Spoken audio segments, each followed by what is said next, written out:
إذا أغلقت الأبواب في وجهك عليك بنداء الله عز وجل بهذا الاسم العظيم، وسوف يفتح لك كل الأبواب.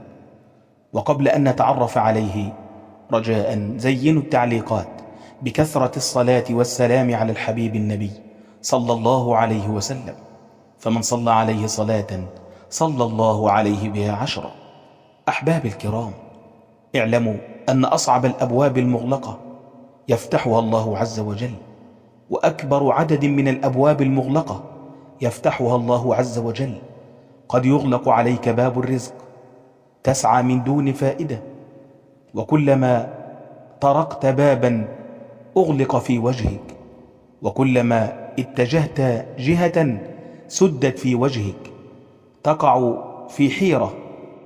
في مثل هذه الحالة يجب أن تعلم بأن الله إذا شاء وإذا رضي عنك وإذا اصطلحت معه فتح لك كل الأبواب المغلقة، فتجد الشدة فرجا، وتجد العسر يسرا، وتجد القلق طمئنينة. فإذا أردت أن تكون أغنى الناس فكن لما في يد الله أوثق منك بما في يديك.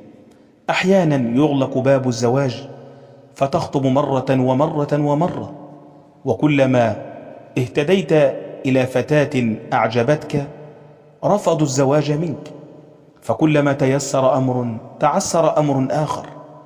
اعلم حينها أن الله عز وجل أغلق هذا الباب في وجهك من أجل أن تتجه إليه، فباب السماء مفتوح لا يغلق أبدا. فإذا رأيت أن أبواب الأرض قد أغلقت في وجهك فينبغي أن تفهم أن الله أغلقها في وجهك كي تتجه إليه وتصطلح معه، لأن العبد العاصي إذا رجع إلى الله عز وجل نادى مناد في السماوات والأرض أن هنئوا فلانا فقد اصطلح مع الله. فكل ما عليك أخي الكريم إذا أغلقت الأبواب في وجهك أن تلجأ إلى الله عز وجل بخشوع وتذلل بهذا الاسم العظيم.